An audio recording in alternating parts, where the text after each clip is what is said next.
جو فارمولہ آج ہمارے مخالفین کا ہے اس فارمولے کے مطابق تو رسول اللہ صلی اللہ علیہ وسلم کو دیکھ لیں پھر بھی کوئی فائدہ نہیں، دیکھے بغیر کیا فائدہ ہوگا؟ اور جو ہمارا فارمولہ ہے اس میں دیکھنے والوں کی شان تو ہے ہی بڑی، دیکھے بغیر بھی بیڑے پار ہوتے ہیں۔ ایک طرف ہے ابو جہل، اور اس نے ہمارے نبی علیہ السلام کو دیکھا تھا یا نہیں دیکھا تھا؟ سینکڑوں بار دیکھا تھا، اگرچہ حقیقت نہ دیکھ سکا۔ قرآن کہتا ہے وَتَرَاهُمْ يَنْظُرُونَ إِلَيْكَ وَهُمْ لَا يُبْصِرُونَ، محبوب آنکھیں پھاڑ پھاڑ کے تمہیں تکتے تو ہیں مگر تم نظر نہیں آتے، اور وہ آپ کو دیکھ نہیں سکتے۔ بہرحال اسی ماحول میں تھا، ملاقات ہوتی تھی، دیکھتا تھا۔ اور داتا صاحب صدیوں بعد پیدا ہوئے، وہ دیکھ کے بھی کیا اسے کوئی فائدہ ہوا دیکھنے کا؟ بتاؤ، کوئی فائدہ نہیں۔ پکا دوزخی ہے، رجسٹرڈ ناری ہے، کنفرمڈ ناری، دوزخی پکا۔ اور داتا صاحب کے بارے میں دل گواہی دیتا ہے کہ فردوس کے مہمان ہیں۔ یہ ڈفرنس کیوں ہے؟ وہ دیکھ کے بھی جہنمی، یہ دیکھے بغیر جنتی۔ تو فرق فارمولے کا ہے۔ فارمولہ کیا ہے؟ ابو جہل نے اگرچہ سینکڑوں بار ہمارے نبی علیہ السلام کو دیکھا، مگر غلطی کیا تھی؟ کیوں کچھ نہ ملا؟ کہ اس نے جب بھی دیکھا اپنے جیسا سمجھ کے دیکھا، جب بھی دیکھا اپنے جیسا سمجھ کے دیکھا تو جہنمی رہا۔ اور داتا صاحب نے ساری زندگی ان جیسا کسی کو نہیں دیکھا، رب نے بیڑے پار کر دیے ہیں۔ اب دیکھو رسالت کے لحاظ سے دعویٰ ان کا بھی ہے، دعویٰ ہمارا بھی ہے۔ بات سوچنے کی ہے، وہ ہم سے جھگڑا کرتے ہیں، کہتے ہیں یوں مانو جیسے ہم مانتے ہیں، دیکھا انہوں نے بھی نہیں، دیکھا ہم نے بھی نہیں۔ ہم کہتے ہیں ہمیں بھولا مت جانو، ٹھیک ہے ہم نے دیکھے بغیر مانا ہے مگر دیکھنے والوں کے کہنے کے مطابق مانا ہے۔ صحابہ کرام علیہم رضوان ان کا جو انداز تھا، اب بخاری شریف میں موجود ہے، میرے محبوب علیہ الصلوۃ والسلام جماعت کرا رہے تھے، یوں ہاتھ اونچا کیا پھر نیچے کر لیا، قدم آگے بڑھائے تھے پھر پیچھے کر لیے، جب سلام پھیرا تو صحابہ کرام علیہم رضوان نے پوچھا یا رسول اللہ صلی اللہ علیہ وسلم یہ معاملہ کیا تھا، کس وجہ سے اس طرح کیا؟ تو محبوب علیہ السلام نے فرمایا تناولت عنقودا من الجنہ، جب میں نے ہاتھ اونچا کیا تھا تو جنت کا گچھا پکڑ لیا تھا۔ اب جانتے ہو جنت کتنی دور ہے؟ زمین سے آسمان تک 500 سال کا سفر ہے، حدیث شریف میں ذکر ہے۔ ہر آسمان کی موٹائی 500 سال کی ہے، ہر آسمان دوسرے آسمان تک کا درمیان میں خلا 500 سال کا ہے۔ 7 آسمانوں کے پار جنت ہے، اور پھر اس کی بلندی اور پھر اس کا باغ ہے۔ میرے محبوب علیہ السلام کھڑے مدینہ شریف کی زمین میں ہے اور ہاتھ جنت بری میں پہنچا ہے۔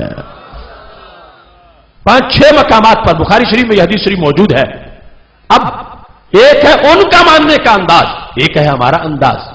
وہ کہتے ہیں ان کے بھی 2 ہاتھ ہیں، ہمارے بھی 2 ہاتھ ہیں، ان کے بھی 2 قدم ہیں، ہمارے بھی 2 قدم ہیں۔ یہ پوری رٹ لگائیں تو کہتے ہیں یہ سیرت النبی علیہ الصلوۃ والسلام کانفرنس ہو رہی ہے۔ تو میں کہتا ہوں موضوع اور ہے، تقریر اور ہے۔ موضوع ہے سیرت النبی علیہ السلام، اور دلیلیں تم دیتے ہو 2 ہاتھ بتا کے سیرت انسان کی۔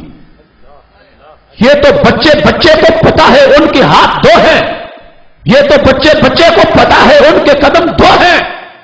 سیرت النبی علیہ السلام تب بیان ہوگی جب یہ بیان کرو گی کہ بتاؤ قد اونچا کتنا ہے، بازو لمبا کتنا ہے، ہاتھ کھلا کتنا ہے۔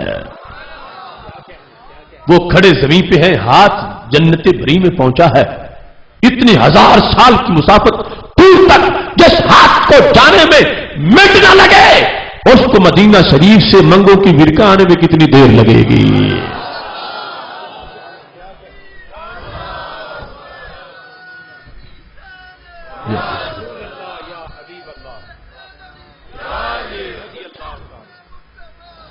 فرمایا میں نے جنت کا گچھا پکڑا، ہاتھ میں گچھا پکڑا، اتنی دیر تک اتنی جلدی میں ہاتھ وہاں تک پہنچ گیا۔ تو دستگیری کرنے غلام کی ہاتھ مدینہ شریف سے بڑھائیں تو کتنے مختصر وقت میں غلاموں تک ہاتھ پہنچے۔ محبوب علیہ الصلوۃ والسلام فرماتے ہیں میں نے گچھا پکڑ لیا تھا مگر میں نے توڑا نہیں۔ یہ نہیں کہ گچھا کچھ دور تھا ہاتھ نیچے تھا، فرمایا نہیں، تناول تو ہاتھ کے اندر تھا مگر توڑا کیوں نہیں؟ فرمایا رب کا نظام یاد آیا ہے کہ اس نے جنت کو چھپایا ہے، ایمان بالغیب کی شان کو بتایا ہے۔ جنت سامنے ہو پھر ماننا جنت کو، اس میں کمال کیا ہے؟ کمال تو یہ ہے نا چھپی ہوئی کو مانا جائے، اور اس کے لیے پھر انسان بندگی کرتا ہے رب کی رضا کے لیے کہ جنت مجھے مل جائے گی۔ سامنے ہو پھر تو کوئی دوسری طرف جا ہی نہیں سکے گا، اگر مر جاؤں گا میں اور کوئی کام نہیں کروں گا، اس جنت میں میں نے جانا۔ جہنم کو بھی چھپایا ہے، جنت کو بھی چھپایا ہے۔ فرمایا اگر میں گچھا توڑ لیتا تو وہ پیپر تو آؤٹ ہو جاتا، تو اس واسطے میں نے توڑا نہیں۔ لیکن صحابہ میں بتاؤں جو گچھا میرے ہاتھ میں تھا کس سائز کا تھا، تاکہ تمہیں پتہ چلے کہ سیرت النبی علیہ السلام بیان کرنی ہو تو ہاتھ کی شان کیسے بیان کرنی ہے۔ دوسرے کہتے ہیں رسالت یہ ان کے بھی دو ہاتھ ہمارے بھی دو ہاتھ۔ بخاری شریف میں میرے محبوب علیہ السلام نے فرمایا لو تناولت لاکلتم منہ ما بقیت الدنیا، اگر میں گچھا توڑ لیتا میرے صحابہ تم بھی کھاتے، تمہارے بیٹے بھی کھاتے، پوتے بھی کھاتے، پڑپوتے بھی کھاتے، لکڑ پوتے بھی کھاتے، حجازی بھی کھاتے، رومی بھی کھاتے، شامی بھی کھاتے، عراقی بھی کھاتے، ہندی سندھی پاکستانی کھاتے، قیامت تک کے مسلمان کھاتے رہتے، میرے ایک ہاتھ کا ایک گچھا بھی ختم نہ ہوتا۔ نعرہ تکبیر، نعرہ رسالت، عظمت و شان مصطفیٰ، مسلک حق اہل سنت و جماعت۔ لَأَكَلْتُم مِّنْهُ مَا بَقِيَتِ الدُّنْيَا، جب تک دنیا باقی رہتی، جب تک دنیا باقی رہتی قیامت کے آنے تک میرا ایک گچھا ہی خالی جو ختم نہ ہوتا۔ یہ ہے وہ رسالت کا انداز جو صحابہ کرام علیہم رضوان کو حاصل تھا، اس انداز میں انہوں نے مانا ہے۔ اللہ کا کروڑوں بار شکر ہے ہمارے اسلاف نے ہم سے کوئی دھوکہ نہیں کیا، کوئی دغا نہیں کیا، ہمیں صفا و لقمہ کھلایا ہے۔ کروڑوں سلام ہوں بریلی کے چاند کو کہ جنہوں نے وہ فکر رضا کا ایسا کھانا تیار کیا ہے، آج بھی گلی گلی میں جہاں سے وہ لقمہ کھانے والے کا گزر ہوتا ہے، خوشبوؤں کا جلوس اس کے ساتھ ساتھ رہتا ہے۔ اب دیکھو میں نے جو آیت پڑھی وَمِمَّنْ خَلَقْنَا أُمَّةً يَهْدُونَ بِالْحَقِّ وَبِهِ يَعْدِلُونَ، فرمایا جن کو ہم نے پیدا کیا ہے ان میں سے ایک جماعت ایسی ہے جو حق کی بات کرتی ہے اور حق پہ قائم رہتی ہے، حق کی ہدایت کرتی ہے۔ وہ صحابہ کرام علیہم رضوان سے لے کر آج تک اس عقیدے کا انداز، جو کہ وقت تھوڑا ہے صرف دو مثالیں اس کی پیش کر کے اپنی بات کو سمیٹ رہا ہوں۔ جس وقت کتاب الایمان مسلم شریف میں یہ حدیث شریف موجود ہے، آج چونکہ آزمائش ہے کچھ لوگ واردات کرتے ہیں قرآن دکھا کے حدیث دکھا کے، یہ واردات دور صحابہ سے شروع ہو گئی تھی اور اس کا مقابلہ صحابہ نے کیا تھا رضی اللہ تعالیٰ عنہ نے۔ آج وہی واردات ہمارے سامنے ہے تو سونا جنگل رات اندھیری چھائی بدلی کالی ہے، سونے والوں جاگتے رہنا چوروں کی رکھوالی ہے، آنکھ سے کاجل صاف چورا لے یا وہ چور بلا کے ہیں، تیری گٹھڑی تاکی ہے اور تو نے نیند نکالی ہے۔ آج ینگ جنریشن میڈیا چینل دیکھنے والے لوگ وہ کہتے ہیں فلاں تو درس بڑا اچھا دیتا ہے، لیکچر بہت اچھا ہے، قرآن پڑھتا ہے۔ ابن کثیر میں رسول اللہ صلی اللہ علیہ وسلم کا یہ فرمان موجود ہے، فرمایا مجھے اپنی امت پر قرآن کا خطرہ ہے۔ صحابہ کرام علیہ رضوان حیران ہو گئے کہ قرآن نے تو سارے خطرے ختم کر دیے، اب قرآن کا بھی خطرہ ہے؟ تو کیا جملہ بولا میرے نبی علیہ السلام نے، تیری نظر خارزار شب میں گلاب تحریر کر چکی تھی، اجاڑ نیندوں کے خواب میں انقلاب تحریر کر چکی تھی، میرے ذہن کے فلک پر جو سوال چمکے تو میں نے دیکھا، تیرے زمانے کی خاک ان کے جواب تحریر کر چکی تھی۔ آج لوگ حیران تھے کہ کیا ایسا بھی ہو سکتا ہے کہ ہاتھ میں قرآن ہو، بغل میں بخاری شریف ہو اور جھوٹا بھی ہو؟ تو میرے محبوب علیہ السلام نے دیکھ کے بتایا، فرمایا مجھے خطرہ ہے۔ کیوں خطرہ ہے؟ فرمایا یتعلمہ المنافقون، قرآن کا خطرہ یہ ہے کہ اس کو منافق بھی پڑھ جائیں گے۔ یہ مدرسہ بنانے میں بھی چیکنگ نہیں ہوگی کہ وہ بنائے جس کا سینہ صحیح ہے، اور داخلے کے وقت بھی کوئی سینہ چیک کرنے کا تھرمامیٹر نہیں ہوگا کہ وہ حافظ بنے جس کا سینہ صحیح ہے. فرمایا مصیبت یہ ہوگی کہ یتعلمہ المنافقون، اس قرآن کو منافق بھی پڑھ جائیں گے. مطلب کیا بنا؟ بعض قاری بھی ہوں گے، ساتھ منافق بھی ہوں گے. بعض مقرر بھی ہوں گے، ساتھ منافق بھی ہوں گے. بعض مفسر بھی ہوں گے، ساتھ منافق بھی ہوں گے. یتعلمہ المنافقون، اس قرآن کو منافق بھی پڑھ جائیں گے.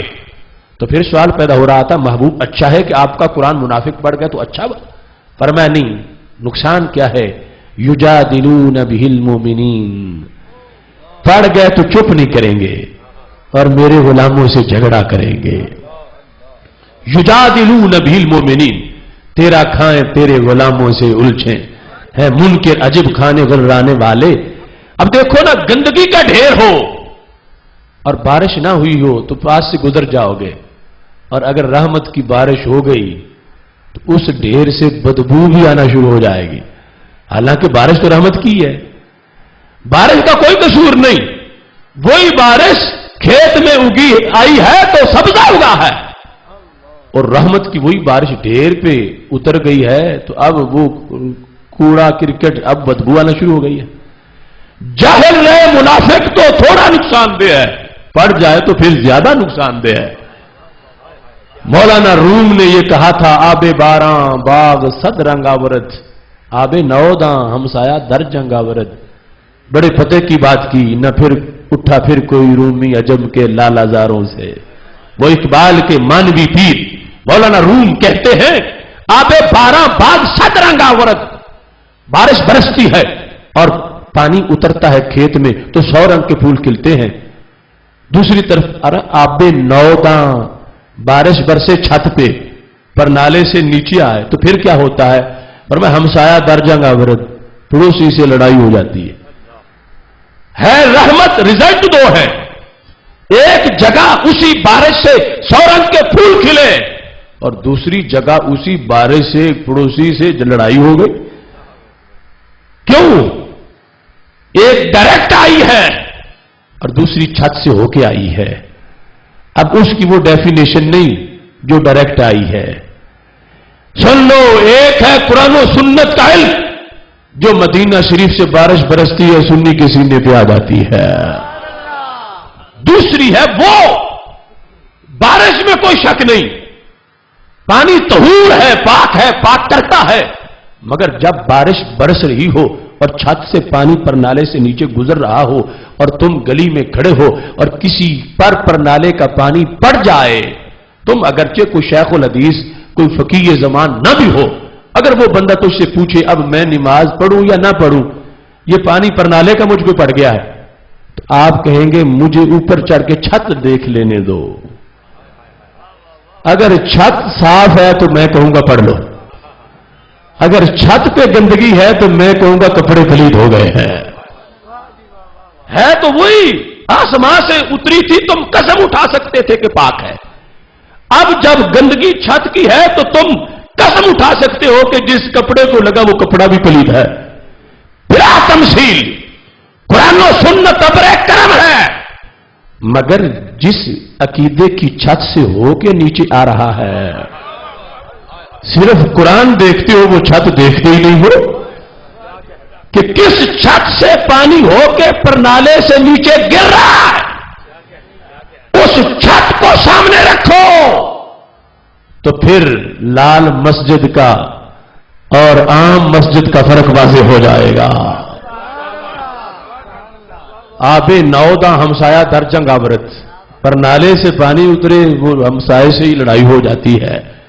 ہم مطلقاً علم کی بات نہیں کرتے، علم فطور بھی ہے، علم نور بھی ہے. یتعلمہ المنافقون، اس کو منافق پڑھ جائیں گے. فیجادلون بہ المؤمنین، پھر مومنوں سے جھگڑا کریں گے. تم کہتے ہو یہ گرنتھ تو پڑھ نہیں رہا، قرآن پڑھتا، لہجہ بھی بڑا اچھا ہے، تقریر بڑی اچھی کرتا ہے، تو میں یہ کہتا ہوں چیتے کی آنکھ لے کے دیکھا کرو، پیچھے دماغ کسی شیطان کا تو نہیں ہے. پیچھے وہ چھت کہاں سے پانی آ رہا ہے، کہاں سے پانی آ رہا ہے. مدارس ان کے بھی ہیں، مدارس ہمارے بھی ہیں، مگر رب کعبہ کی قسم ان کے مدارس میں 8-9 سال لگا کے کوئی نکلے چوک میں کھڑا ہو ابو اندھیرا لگتا ہے. ہمارا مدرسہ تو کیا جلسے میں بیٹھ کے اٹھے تو ممتاز حسین قادری بنتا ہے.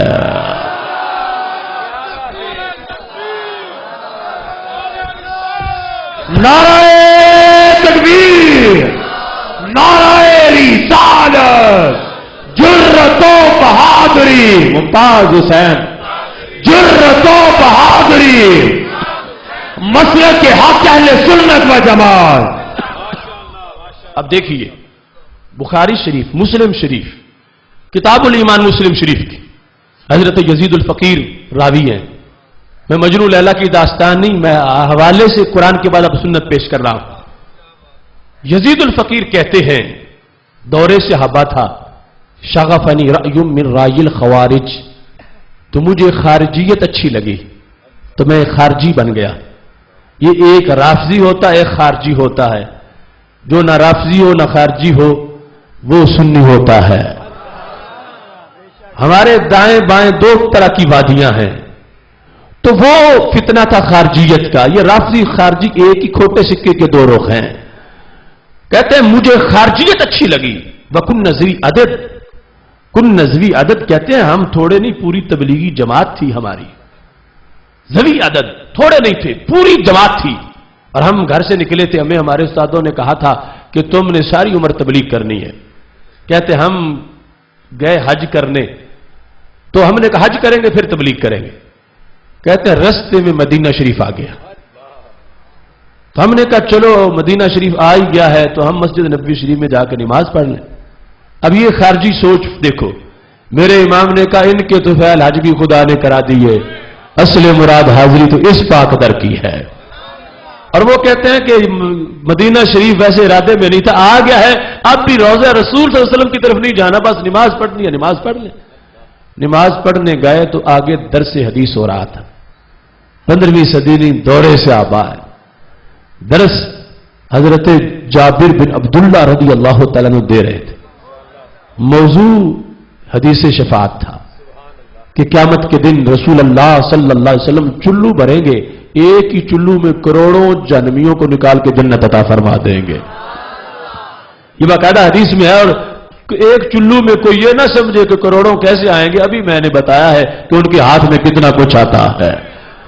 اب اس چلو میں بیٹھنے کی امید وہ رکھے جس کا عقیدہ ان کے کھلے ہاتھوں کا ہو، اور جو کہے کہ ان کے ہاتھ میرے جیسے ہے تو اس ہاتھ میں تو ایک بھی نہیں بیٹھ سکتا، کروڑوں کیسے بیٹھے گے.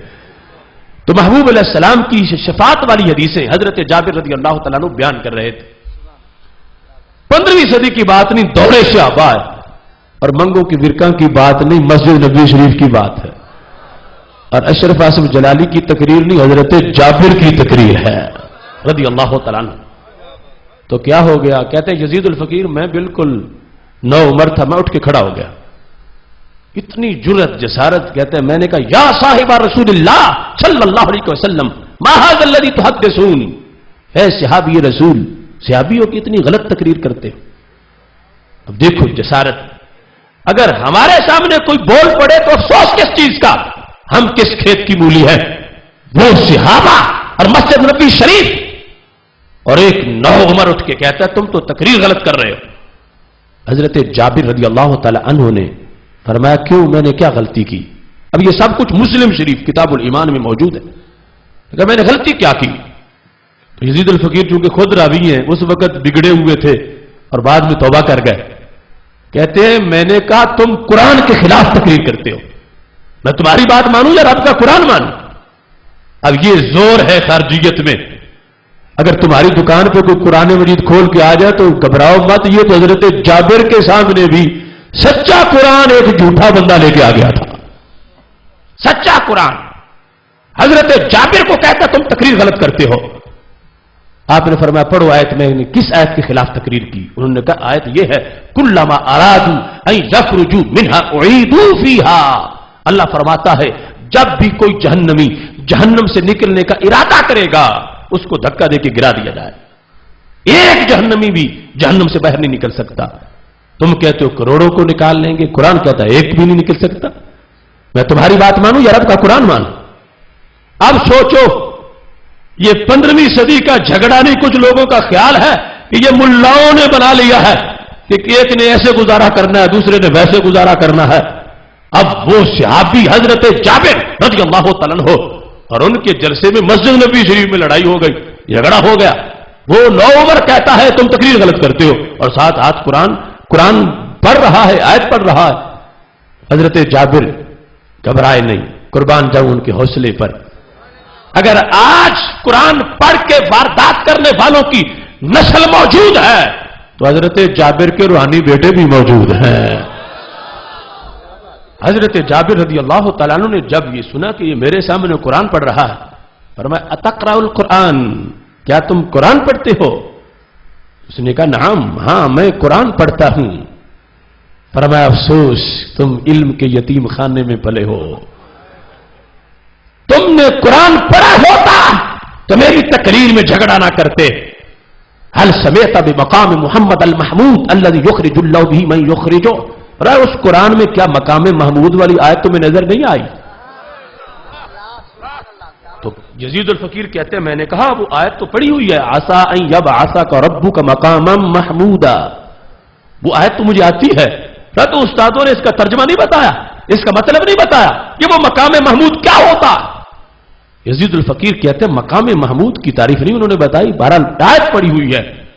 حضرت جابر نے کہا مقام محمود ہی تو وہ جگہ ہے جہاں معاشر کے دن میری نبی علیہ السلام جلوہ گر ہوں گے, عرش کی دائیں جانب کرسی لگے گی, ایک چلو بھریں گے, کروڑوں جہنمیوں کو نکال کے جنت عطا فرما دیں گے. اب خلاصہ کیا نکلا؟ حضرت جابر رضی اللہ تعالی عنہ نے فرمایا قرآن بھی سچا ہے, میں بھی سچا ہوں, جھوٹی خارجیت ہے, جھوٹے تم ہو, تم قرآن پڑھ کے میرے سامنے واردات کرنا چاہتے ہو, تمہیں شرم نہیں آتی؟ یہ آیت جو پڑھ رہے ہو اس سے پہلے پڑھو, بات کس کی ہو رہی ہے؟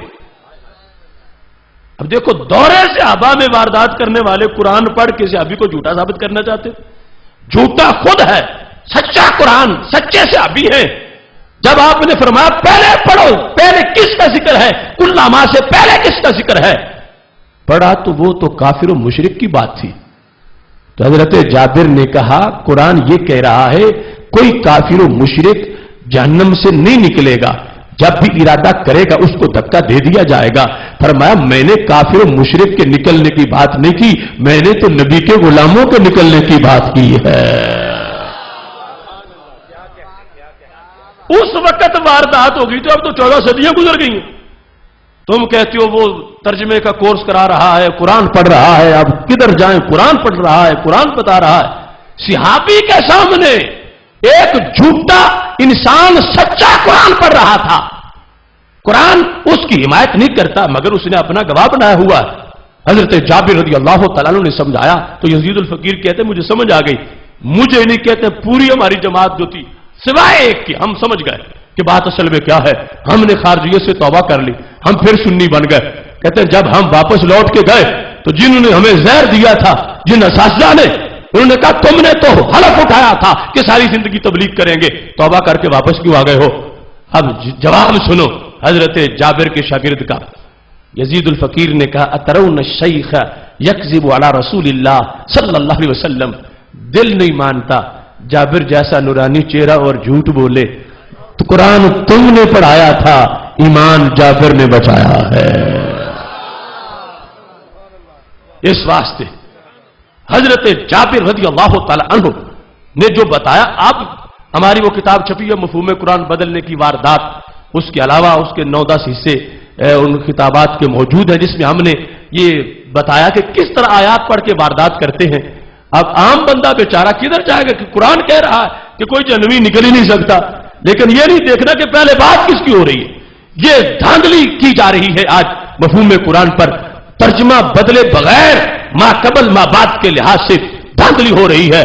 رب کا فضل ہے, اللہ کے فضل سے توفیق سے ہم ادارہ صراط مستقیم پاکستان کے پلیٹ فارم سے آج بھی اس فکر صحابہ کو, فکر اہل بیت اطہار رضوان اللہ علیہم اجمعین کو اجاگر کر رہے ہیں.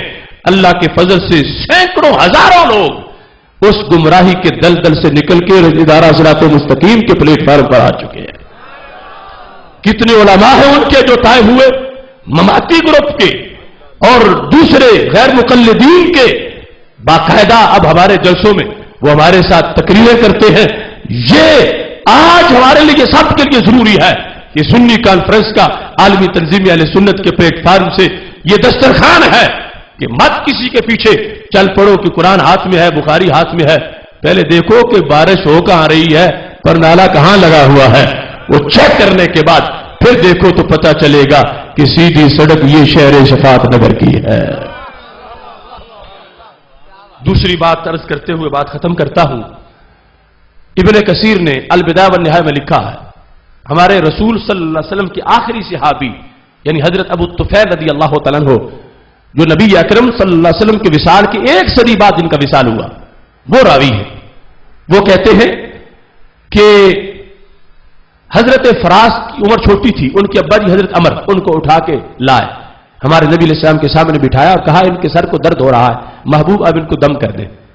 تو نبی اکرم صلی اللہ علیہ وسلم نے یوں ماتھا پکڑا انگلیوں میں، تو چمڑا پکڑ کے کھینچ کے چھوڑا تو 2 اثر واضح ہو چکے تھے. درد جا چکا تھا اور جہاں نورانی انگلیاں لگی وہاں نور کا منہ مبارک پیدا ہو چکا تھا. اتنی مشہوری ہو گئی، لوگ زیارت کرنے آتے کہ وہ لائٹ نکلتی، منہ مبارک چمکتا چہرے پر، یعنی اس ماتھے پر.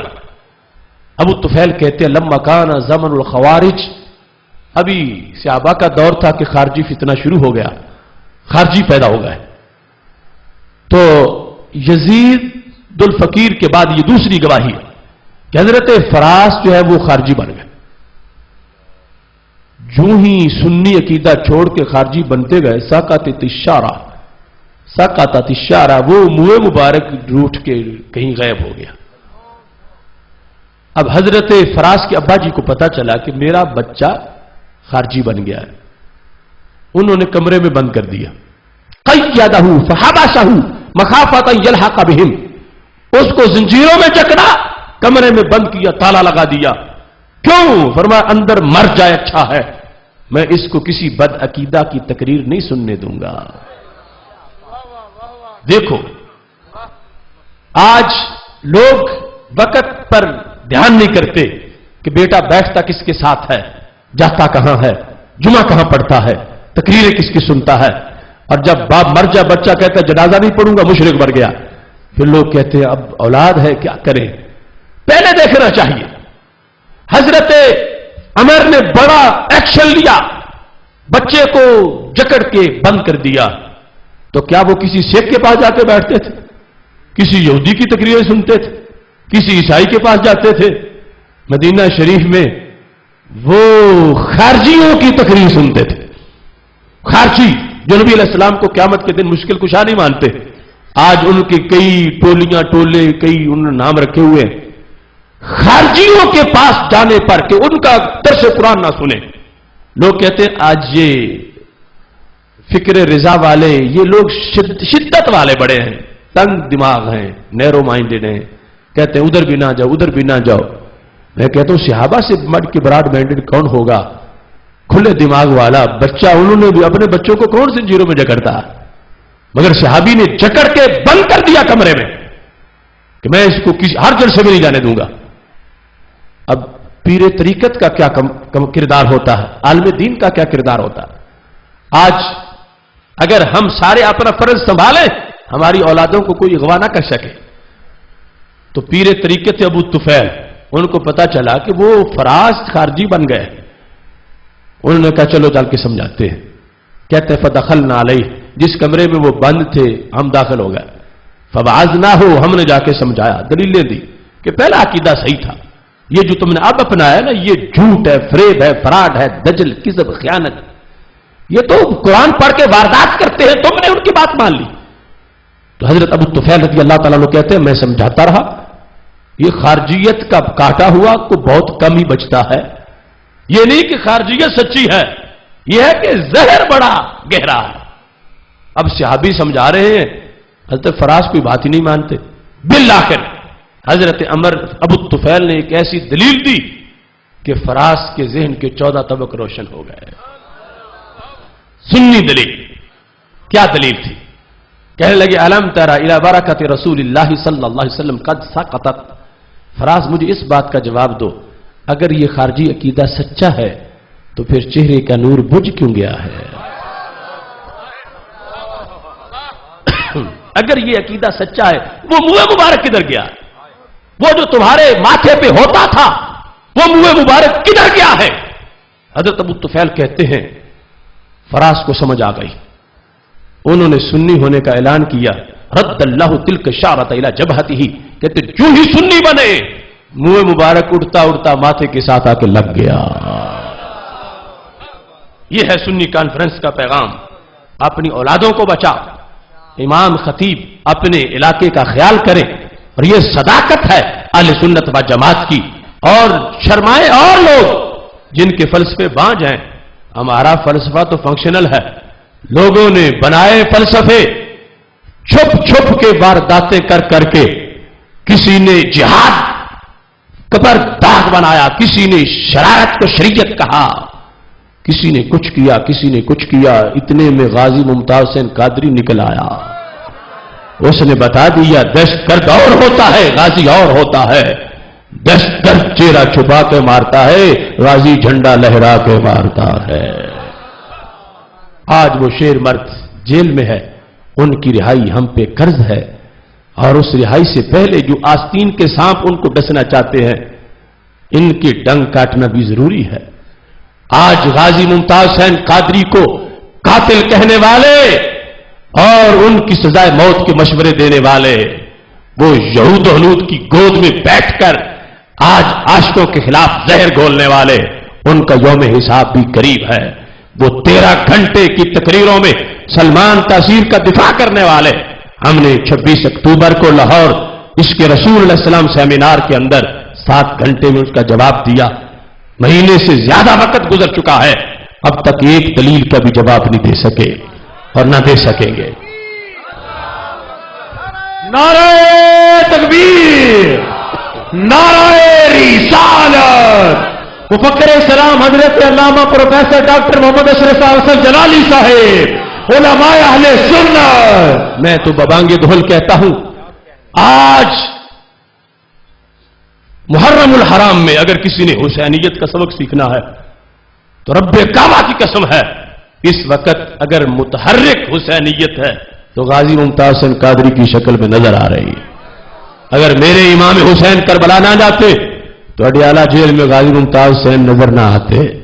وہ کردار، وہ یزید کے خلاف ٹکرائے، بد مست، بد کردار، جو نشے اقتدار کے نشے میں دب تھا اور سمجھتا تھا مجھے کوئی نہیں چھیڑے گا، امام حسین نے ٹکرا کے قیامت تک کے لیے نشان عبرت بنا دیا۔ اور ہمارے اس عہد کا یزید گستاخ سورما یہ سمجھتا تھا کہ میری سیکورٹی بڑی ہے، مجھے کون چھیڑے گا، مگر فکر حسین کے لقموں پہ پلنے والا ممتاز حسین قادری، اس نے بتا دیا کہ فکر حسین آج بھی موجود ہے۔ اس واسطے یہ وقت ہے، فیصلہ کن وقت ہے تمہارے نزدیک، غازی ممتاز حسین قادری کا کردار حسینی ہے یا حسینی نہیں ہے؟ سارے بولو کیا ہے؟ ہاتھ اونچا کر کے بتاؤ کیا کردار ہے؟ حسینی ہے۔ جب غازی ممتاز حسین کا کردار حسینی ہے تو پھر سلمان تاثیر کا کردار یزیدی ہے، تو پھر سوچنا ہے کہ ساتھ حسینیت کا دینا ہے یا یزیدیت کا دینا ہے؟ ہاتھ اٹھا کے بتاؤ ساتھ کس کا دینا ہے؟ حسینیت، حسینیت کا۔ اس واسطے کوئی کتنا ہی بڑا قیادت کا دعوے دار کیوں نہ ہو، جو حسینیت سے ٹکرائے گا پاس پاس ہو جائے گا۔ ہم یہ ثابت کریں گے سنی کل بھی حسینی تھا، سنی آج بھی حسینی ہے۔ اس واسطے میں تو ببانگ دہل کہتا ہوں، ہر عاشق رسول کا دلدار قادری اب بن گیا ہے عشق کا معیار قادری۔ میں بیمار قادری کی بات نہیں کر رہا، ممتاز حسین قادری کی بات کر رہا ہوں۔ ہر عاشق رسول کا دلدار قادری اب بن گیا ہے عشق کا معیار قادری، عہد رواں کا قول اور اقرار قادری، فیض رضا سے فکر کردار قادری۔ صدیوں میں نور جائے گا اس شیر مرد کا، اب بن گیا ہے عشق کا مینار قادری۔ جب تک نہ غازی باہر ہو اڈیالہ جیل سے تو ہونا چاہیے اپنا بھی گھر بار قادری۔ میں کہہ رہا ہوں حاکموں سے خوب جان لو، اب ہر گلی میں پاؤ گے تیار قادری، ہم توڑ دیں گے جیل کی دیوار آپ ہی، اب بن گیا ہے جذبوں کا سالار قادری، جس دن سے وہ گستاخ پہ تلوار بنا ہے اس دن سے بن گیا ہے میرا یار قادری۔ یہ کہہ دیا ہے آصف نے سب سوچ ساچ کے، سب مانتے ہیں سب کو ہے درکار قادری۔ وآخر دعوایا ان الحمدللہ رب العالمین۔